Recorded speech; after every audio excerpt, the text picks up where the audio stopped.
ओम श्री सरस्वत्यै नमः। नवचत्वारिंशी कक्षा। विषय विसर्ग संधि 1। अच्छा, अब विसर्ग संधि इस प्रकार देखा जाएगा। यदि विसर्ग से पहले आकार है और बाद में आकार है, जैसे रामः अस्ति, तो विसर्ग के स्थान में ओ हो जाएगा, तो बन गया रामो, और अ के स्थान में अवग्रह, तो बन गया रामोस्ति। ये किस सूत्र से बना? अतो रो रप्लुता द्रप्लुते। उससे यहां पर जो पदांत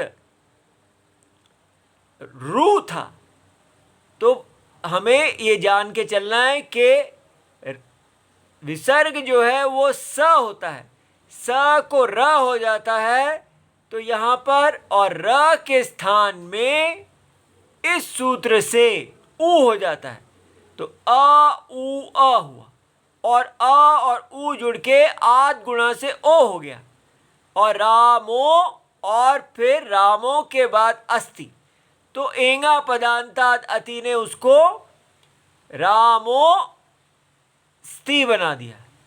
तो ये तीनों सूत्र क्या क्या, कौन सा सूत्र क्या करता है, ये अभी हम ना देखें, तो केवल इतना समझ लें, यदि विसर्ग से पहले अ है और बाद में अ है, तो क्या हो जाता है? रामो अस्ति, बस।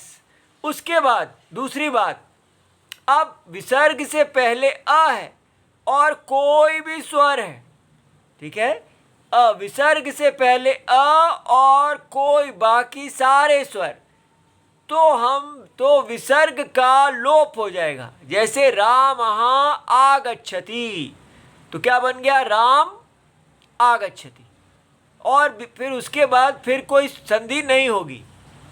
तो इस प्रकार रामः अ, रामः ई, रामः ई, रामः उ, ऐसे उ, ये सारे के सारे स्वर लिख दिए गए हैं। आप इनके उदाहरण देख सकते हैं, आप ये याद कर लें। अ के बाद अ हो, अ विसर्ग अ, तो बन गया रामोस्ति, और अ के बाद कोई भी स्वर आए तो विसर्ग लोप हो जाएगा। यहां तक हम याद कर लें। उसके बाद अब आ की बारी आई। आ के बाद कोई भी स्वर हो, अ से लेके औ तक, तो क्या होगा? उस विसर्ग का लोप हो जाएगा। सो रामा, रामाह अत्र, तो बन गया रामा अत्र। तो ये समझ आ गया कि आ, यहां पर हमने केवल एक अ और अ, यही अलग था, बाकी सब में विसर्ग लोप हुआ था। लेकिन यहां पर कोई भी नहीं छूटेगा। आ के बाद सारे स्वर आ जाने पर विसर्ग लोप हो जाता है, ठीक है। उसके बाद आया, ये देखिए, अब आ के बाद जो स्वर आने थे वो तो खत्म हो गए।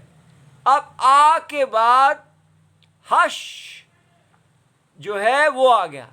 आ के बाद हश वर्ण। हश क्या है? हमने देखा है कि प्रत्याहार हश, ये अयुण, ऋलिक, एयोंग, एौच, ये तो स्वर हैं।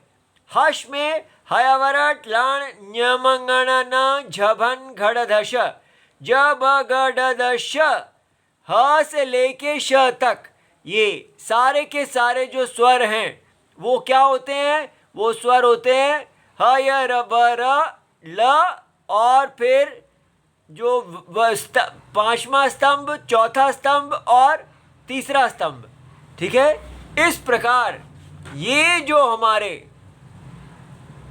ह, य, व, र, ये हमने पहले ले लिए, ह, य, व, र, ट, ल, फिर ये पांचवा और ये चौथा और फिर तीसरा स्तंभ, जब गड दश, जब गड, यहां तक, ये सारों के सारों में क्या होगा? विसर्ग का लोप। रामा हसंती, रामा यान्ति, तो विसर्ग लोप। तो हमने ये देखा, अगर आ के बाद स्वर आए तो विसर्ग लोप, आ के बाद हश आए तो विसर्ग लोप। अब बचा अ के बाद यदि हश वर्ण आता है तो विसर्ग लोप नहीं होता, विसर्ग को ओ हो जाता है और ह वैसा का वैसे ही रह जाएगा।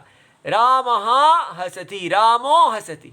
बस इस प्रकार ये सारे के सारे जो हैं आपको याद कर लेने हैं। क्या कि पहले अ के बाद अ एक है, दूसरा अ के बाद अगर